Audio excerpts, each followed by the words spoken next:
What's going on, guys? Welcome back to this week's second exclusive segment from the greatest podcast on turf. I'm Ryan. And I'm Anthony. And for this exclusive segment, we are going to be doing our weekly Stardom Cinema episode. Shout out to Jake, he made us those. Anyways, so be sure to check out our other content this week. On Tuesday, we did our weekly recap on a podcast, and we also did a moves that you need to make and tips and tricks to help win your fantasy football playoffs. So be sure to check that out. Also, coming out today on the podcast, we have our weekly pick'em series, and tomorrow we have our best bet series. So be sure to check that all out. Absolutely, yeah, you're not going to want to miss out on this week's exclusive segment from Tuesday. We pretty much went over our tips, tricks, moves you need to make, and things you need to do that will guarantee you a win in your fantasy football championship, that will guarantee you take home the main prize, the whole jackpot of the fantasy football money that you bought into your league with. We have the best advice around. Don't forget to like the video, subscribe if you're new. Merch coming soon, studio coming soon. Sunday we're running a giveaway at the Eagles game, so follow us on Instagram to find out where we're at and how to enter the giveaway. At The Greatest Podcast OT is our Instagram. It's linked below. Check us out, follow us. Subscribe to the channel, and there's one more thing I wanted to say. We have a sponsor. That none of that would be possible without an Eagles game, studio, merch, all that stuff. None of it would be possible without our amazing sponsor. Little Italy Pizzeria. They got the best cheesesteaks, the best pizza in all of Delaware. 2 locations. One of those is in Middletown, Delaware. The other one is in Townsend. Be sure to come in and check it out. It is a great family business with great food, great people, great prices. Personally, I'm a cheesesteak guy. Pizza's great. Everything's good. Come in and check it out. TV's on every wall if you want to watch football games on Sunday, or if you just want to go to the bar, get a drink. If you're of age, bring the family. You know, that choice is yours, but be sure to check it out. Let them know that the greatest podcast on turf sent you. They will take care of you. Also show proof that you're subscribed, and they will hook you up with an additional discount. Yeah. So I'll start us off.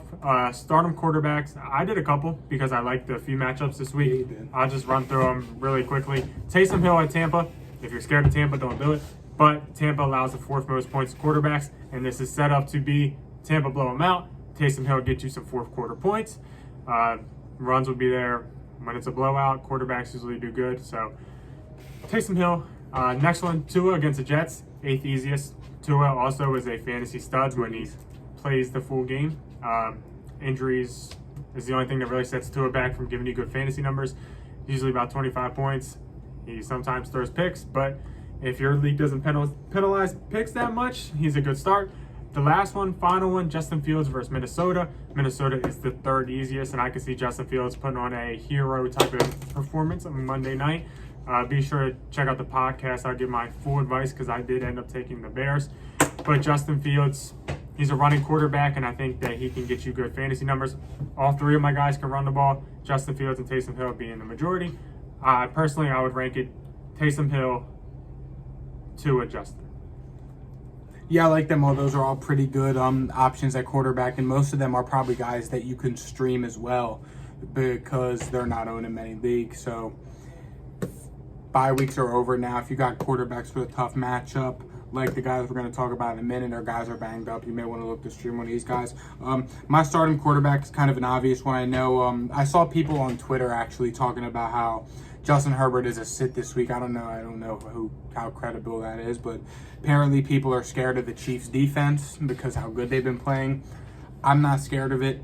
Start Justin Herbert this week. I think this is going to be a shootout, a high-scoring game. I don't think either defense is good at all. We all know the Chargers' defense blows. They just let Mike Glennon score 21 on them. I know it was garbage time, but still. And I'm not buying into the hype of the Chiefs' defense. They've been bad all year. Yeah, they've been doing okay against some not very good teams as of late, which is fine. I mean, I guess they've turned it around from how good they were doing before, but I'm not buying it. Start Justin Herbert this week. Don't worry about the Chiefs' defense. I'm not buying into it. I think this is going to be a shootout, and I think Justin Herbert's in for another big day. So if you're one of those guys on Twitter that was bitching, start Justin Herbert. There's no reason not to. This is the playoffs, and you don't want to get too cute. Don't worry about the Chiefs' defense. Go ahead and start Justin Herbert. Chris Jones and Frank Clark are also probably out. I believe they might even already be out, but they'll probably be out. So that works good for Justin Herbert. Anyways, jumping to my first sit-em quarterback this week. It is Russell Wilson traveling to the LA Rams, traveling across South Country to play the Rams. Basically, I just don't really like it. The Rams have a pretty solid defense. They just kind of held Kyler Murray. I know he still did good, but it was kind of his heroics, and I'm not sure if Russell Wilson has those heroics in him. I'm not sure he's pulling out those heroics in Seattle. He doesn't want to be there in general, so I'm not sure it's a great start here against the Rams. I think Seattle goes to running the ball more. I think that they rely on Penny to make moves. I don't see this game. I don't see Russell Wilson scoring 30, and I feel like that's kind of what people are thinking here, but Russell Wilson hasn't looked good at all. I think that Seattle tries to run the football, and I think that they try to keep it a low-scoring game. They can catch the Rams off guard because they're coming off of a huge win, and COVID has rocked them. Yeah. They can sneak out with a win here, but I think they're going to do it running the ball. Yeah, I definitely agree with what you're saying. I mean, the only thing that Seattle does have going for them is the Rams are coming off the big win, like you said, and they're hit with COVID, but I just don't think the Seahawks are that good. Like you said, honestly, and I haven't really thought it all year. I had a couple Stardom quarterbacks here. The first one I'll just touch on them both real quick before we move on. Carson Wentz this week. This has all the makings to be a defensive slugfest. The Patriots are known to shut down the number one wide receiving option on the teams they played. We'll touch on that more later, but I think that the Colts are going to have to try and run the ball to pull this one out. The Patriots are notorious for getting ran all over by top running backs. I mean, we saw it against, we've given up big run games to the Titans running backs as of late, and that's just one of them off the top of my head. The Patriots are not very good against the run. I mean, we usually do get ran all over by studs. I mean, look what Derrick Henry did to us a couple years ago. So, I mean, I think this is going to be the Jonathan Taylor show in this Patriots-Colts game. So I'm sitting Carson Wentz just because of the fact that I don't think that he's going to be throwing the ball a whole lot, just because the Patriots are pretty good against the pass. And another quarterback I'm sitting this week is, believe it or not, Lamar Jackson. He has a sprained ankle. The Packers defense has been playing very good. They're back to full strength. Pretty much they got Jair back, I'm pretty sure. And the Packers defense has been pretty good all year, despite the injuries to the Smith brothers, Rashawn Gary and Jair. And as they start to get more healthy, they're not going to be giving up big games. And if Lamar plays, he's not going to be 100%. So there's no telling. I mean, if he does come in and he does play and he does end up getting hurt again, then there you go. You're probably going to lose because you lost your quarterback early on in the game. If he does get hurt, I'm not wishing injury. I'm just saying it could happen. It is a real possibility when you have a mobile quarterback who runs the ball a lot, and that is they're pretty much the Ravens' game with a sprained ankle. So, I mean, go ahead and sit Lamar Jackson this week at save. I know it's hard to sit him if he plays, but it's a risk I would not take personally, playing against a top defense with him having a sprained ankle. That's just me, but sit Lamar Jackson this week. Jumping to the running back side, my first running back stardom is Deontay Foreman going up against the Pittsburgh Steelers. The Steelers have been very bad against the run as of late. They are the 7th easiest team to score on in general. And just looking at their last games, Dalvin Cook put up a 30-piece on them pretty easily. The Ravens, even Devontae Freeman, had success, found the end zone. The Bengals, Joe Mixon had himself a day. Yeah, he did. Chargers, Eckler had himself a day. Even the Lions, the 3 running backs that the Lions had themselves a day. So the Steelers' defense has not been very good in the trenches. T.J. Watt's banged up. Tuitt's been hurt all year. They're just an unhealthy team, and they haven't been putting a lot of things together. So this isn't a luxury start by any means necessary because it's Deontay Foreman, and he wasn't really that good last week, partially because he was banged up. But this is a great matchup. This is a daily fantasy flex play type of deal, and I think it's a pretty good start. Yeah, my first start running back this week was Sony Michelle. This is only if Darrell Henderson plays, and it's not looking good because the whole Rams team has COVID. So the only reason I say this, the Seahawks have given up the second most points to running backs in all of fantasy football this year.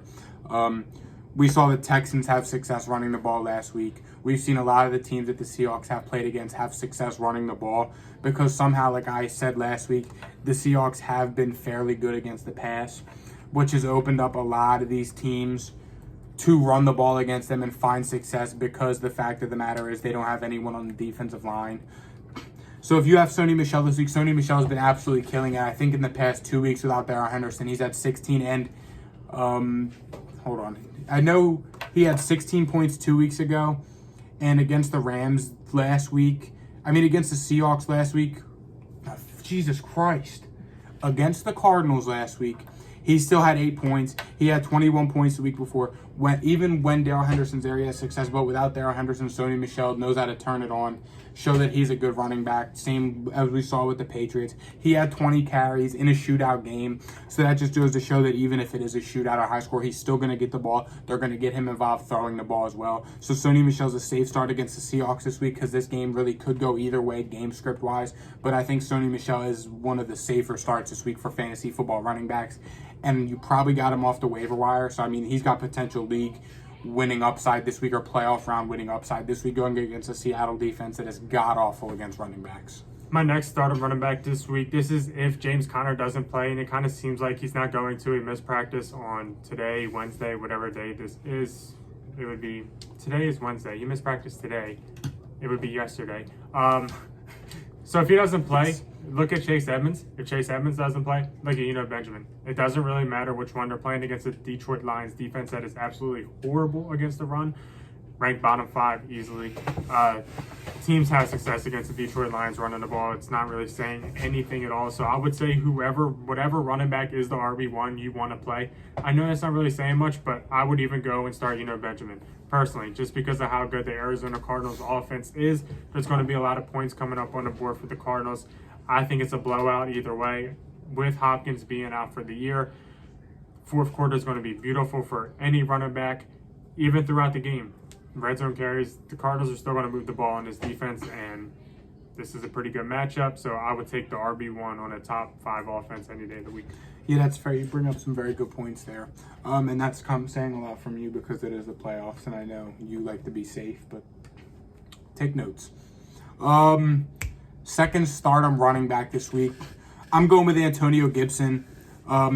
It sounds like Washington doesn't have a quarterback right now. Taylor Heineke's questionable. They have 2 guys on their practice squad. One of them they just signed Wednesday. So, I mean, if it comes down to it, if one of them practice squad guys does have to play, they're going to go to run the ball to their top running back, Antonio Gibson. And they're playing against the Eagles defense that effing blows against the run. They're top 10 in points against running backs in fantasy football. The Eagles get ran all over week in and week out. We've said it before. We talked about it on the podcast more. I don't want to get too much into the games. But Antonio Gibson, he's a must-start this week. He's going to be their whole offense, especially with no quarterback, and especially with maybe Terry McLaurin's out. I know Heineke might play. Really? I saw he was limited in practice, but I mean, even still, they're going to be playing without Terry McLaurin as well. Maybe he has a concussion, I know. So, I mean, either way, against an Eagles defense that gives up a lot of points against running backs and gives up a lot of yards, I feel like Antonio Gibson is a must-start this week just because how bad the Eagles are and just because I feel like he's going to be the main part of this offense, especially if Terry McLaurin goes out, and even in a worst-case scenario, they lose Heineke and McLaurin this week. So start Antonio Gibson. I know he's been iffy as of late. I know he didn't do good against Dallas last week, but that's because Dallas was blowing him out early, and they were playing catch-up all game, and Dallas is fairly good against the run. So like I said, Antonio Gibson, you got to start him this week. Jumping to my first sit-em running back this week, it is Aaron Jones going up against Baltimore. Baltimore has given up the 24 fewest points to running backs all season, and Aaron Jones, he just got marked questionable with either a knee or ankle injury, I believe. He was limited in practice. He'll probably play.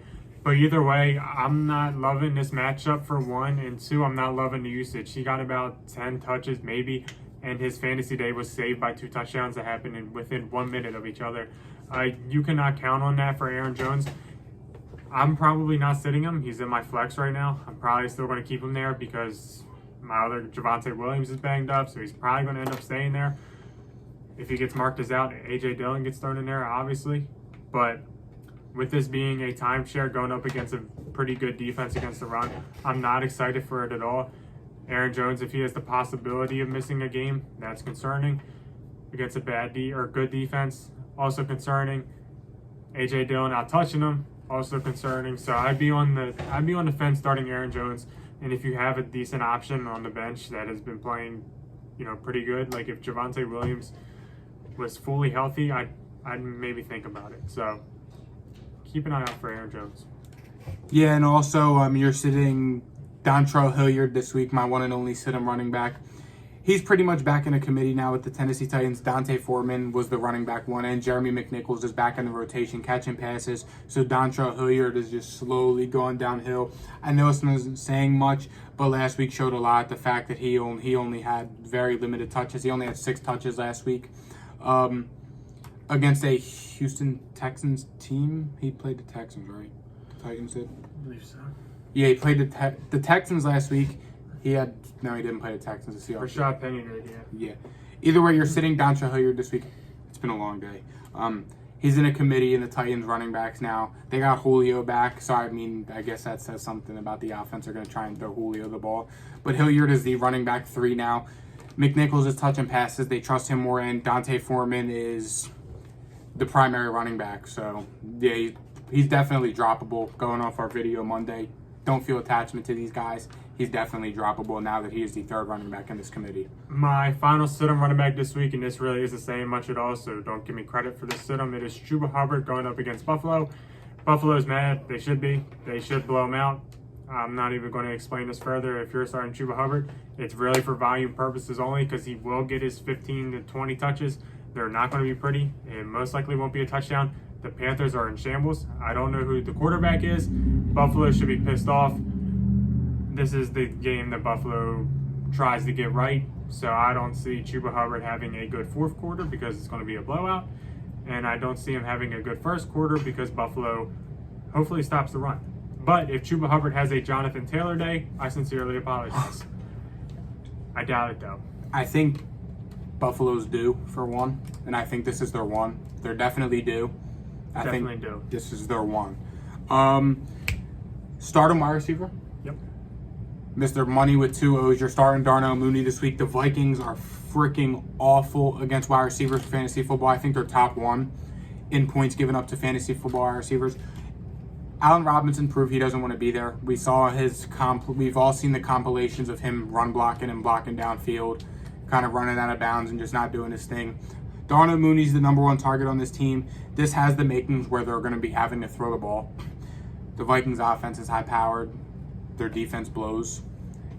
The Bears defense blows, so they're going to have to throw the ball. And the Vikings don't have a corner that can hold Darnell Mooney's nuts, disrespectfully. So you're starting Darnell Mooney this week. He's the number 1 option on this Bears team. He's got 12 targets in the past 2 weeks. He's putting up volume. He's getting receptions. Targets equal receptions. I know this is a little bit more of a risky start because it is playoffs, but I'd feel safe doing this considering the amount of points the Vikings have given up to wide receivers in fantasy this year. It's a division matchup. They're going to be throwing the ball. Vikings are trying to make a late season playoff push. So with that being said, they're going to be high scoring. The Bears are probably going to be playing catch up. So you're starting Darnell Mooney this week and you're not thinking twice about it because he's going to have a big game and you heard it here first. Start Darnell Mooney. My first start on wide receiver this week is Brandon Cooks going up against Jacksonville. This game is the worst game of the NFL slate. So if you don't want to start Brandon Cooks because you don't want to watch the game, I don't blame you. But Brandon Cooks, the first game against Jacksonville, week 1, he put up 18 points on him. If you don't, that's too far back and that's fine. But last week, Brandon Cooks also put up 18 points. The Texans have Davis Mills played good football last week. He was actually very solid at the start. And I think that him and Brandon Cooks connect again.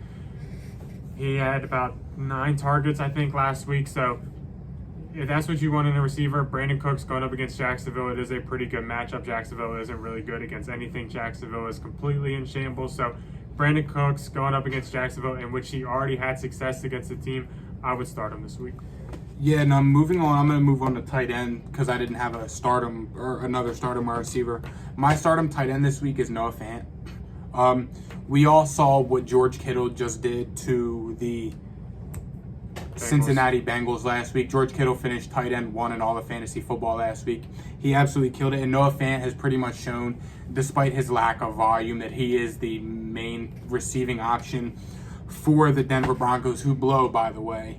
So you got to start Noah Fant this week. The Bengals were god-awful against George Kittle and the 49ers last week, and I think the Broncos are going to come into this game and try and expose that. The Broncos are 2.5-point favorites at home, so they're going to come in there, try and get the ball going to Noah Fant.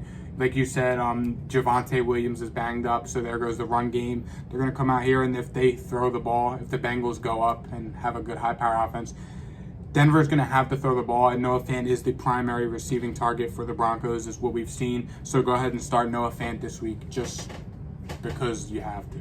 My final start on my receiver this week, it is T. Higgins going up against Denver. Denver is really good against receivers. They're really good against the pass in general, but I am not being scared of that. I trust T. Higgins. The Cincinnati Bengals, they got their 2 receivers involved tremendously last week. Jamar Chase had a couple of touchdowns. T. Higgins had 110 or so yards. I don't think he scored, but he had over 100 yards. T. Higgins has been on absolute fire the past 3-4 weeks. It's about time. It is about time. T. Higgins is a stud. He first-round talent. T. Higgins is just as good as Jamar Chase, probably. I mean, Jamar Chase might be one of the best one day, but as of right now, T. Higgins is just as good as Jamar Chase. T. Higgins can be a wide receiver 1 on multiple teams in the NFL. When you have T. Higgins, you have Jamar Chase. That's a lot to cover. So I think T. Higgins will get open against this Denver team. He will be going up against the second-best corner. They probably don't follow, but they'll figure it out. T. Higgins, I think he still has a good day against Denver. Yeah, now moving on to our sit-em wide receivers / tight ends. While I was just talking about the Broncos, I'm going to stick on this train. You're sitting the Broncos wide receivers. I know it's hard because you probably have Courtland Sutton or Noah Fant. You're holding on to them. Drop Sutton. Waiting for a breakout year. Waiting for a breakout game, but it's the playoffs now. I personally just dropped Jerry Jeudy, and I refuse to pick up Courtland Sutton. Just because I refuse to lose because I put Jerry Jeudy in against the Bengals, and he has another 4 or 5 point outing. It's terrible. Do not start Jerry Jeudy or Courtland Sutton, especially the playoffs. I would hate to lose, or I would hate for you to lose just because you've been holding on to these guys all year, and you go ahead and start them this week because the Bengals, because they maybe have a decent matchup and the game script may cause for them to throw the ball. But it's not worth it. Don't start Jerry Jeudy. Don't start Courtland Sutton. Drop him to the waiver wire. It's playoff time. Like we said on Tuesday's video, don't hold on to these players. There's absolutely no attachment there. You should not feel attached. So go ahead and do not start Jerry Jeudy or Courtland Sutton. Jumping to my first sit-on wide receiver, I'll leave the better one for last. The first one I'm sitting is DJ Moore against Buffalo. Buffalo has allowed the least points to receivers. And like I said before, this is Buffalo's week. The Panthers, we have no idea who their quarterback is going to be. Cam Newton started the game, and then Cam Newton got benched, and then P.J. Walker came in the game, and then P.J. Walker got benched, and then Cam Newton came in the game, and then they might even benched him again. I don't know. But you don't want any parts of this Carolina Panthers offense right now, especially against a team like the Bengals. Oh boy, Sam Darnold's back. Never mind. Start DJ Moore. I'm sorry. Does that mean he's coming back? That means he's like this week? Coming off IR. So search him up, see if he's coming back. Either way, if it is Sam Darnold sees ghost. So I'm not sure who. He practiced today. I'm not sure who brought in Sam Darnold, but whoever was should be fired. Matt Rule, sorry, that's you. I don't care if it's Sam Darnold. You're still not starting DJ Moore. Enough said. And you're sitting Michael Pittman Jr. this week going up against my New England Patriots. Call it what you want. The Patriots are known to shut down #1 wide receiving options all year. They've done it since eternity. Year in, year out. That Bill Belichick always finds a way to shut down #1 wide receiving options. It's not hard. He just doubles them. Just to give you a couple names that we've shut down. We've shut down the Buccaneers wide receivers. Antonio Brown, Mike Evans, Chris Godwin. Shut them boys down. Not the Cowboys. We shut down DJ Moore this year. We shut down Keenan Allen and Mike Williams this year. We shut down Odell this year. It's not saying much. We shut down Diggs this year. The Patriots are known for shutting down #1 wide receiving options. They do it year in and year out. Playing against the Patriots is never a good sign for your top fantasy wide receiver. So, I mean, with that being said, sit Michael Pittman Jr. this week. Again, I would hate to lose because you start Michael Pittman and he gets shut down because Jonathan Taylor goes off and has a day and the Colts don't need to throw the ball. So, sit Michael Pittman. I have him in one league. I'm sitting him just because the Patriots shut down #1 options. Like Ryan said, they've been doing it for all of eternity. So, sit Michael Pittman and you should feel confident about it. Jumping to my second sit-em wide receiver. Speaking of the Patriots shutting down. You're probably not going to sit him, but oh well. Mike Evans going up against the Saints. If his dad, Marshawn Lattimore, is healthy and plays, then he will suck, probably. I'm not sure how healthy Mike Evans, or I'm not sure if Marshawn Lattimore is healthy. Let me make sure before I sound like an asshole. Fair. Let's see. He intercepted Dak Prescott 12 days ago. So I'm gonna say he's healthy. Marshawn Lattimore is Mike Evans' dad. He shuts him down week in and whenever they play, shuts him down. And a little stat: Tom Brady has never beat the Saints when they come home into Tampa. So this game, there is you can argue that the Saints will win because of what has happened in history. I didn't say that they're going to win, but personally, I think that Mike Evans could get shut down because I don't think that's saying much. So go ahead and sit Mike Evans this week. Real quick before we wrap up, you're also sitting Kyle Pitts. I know this isn't saying much. The Falcons play the 49ers. The 49ers have been good against tight ends. They got Fred Warner that can guard a tight end. The 49ers defense has somehow been solid all year against the pass and against tight ends. They have Fred Warner, the best coverage middle linebacker. So you're not starting Kyle Pitts this week. I know it's the playoffs. I know it's hard to sit Kyle Pitts because it is the playoffs, but it's not worth it. I would hate for you to lose because you start Kyle Pitts and he has a goose egg because Fred Warner's on him the whole game in man coverage. That's it, right?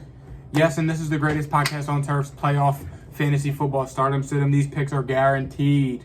Guaranteed. And if they're not, oh well, we're wrong. Kiss my ass. You don't bitch out all these people, don't bitch out all these big fantasy analysts to give the easiest names to start and sit, but we get canceled on TikTok because we were wrong about one pick. You're a cornball. We're the greatest podcast on turf. We have the best advice. And follow us on Instagram. Subscribe to the YouTube channel. Check out the podcast. Check out all our great content. We have a studio coming soon. We're coming out down to our final week's recording in Little Italy Pizza Shop, our amazing sponsor. Check them out. And we'll see you guys tomorrow for our best bets. Guaranteed money. I got all the money on me that I won last week. All 20s and 100s in my pocket from what I won from best bets last week. It may not look like a lot. It's the Anglers. A lot of 100s and 20s and $1,000 bills in there. And we'll see you guys next time. See you.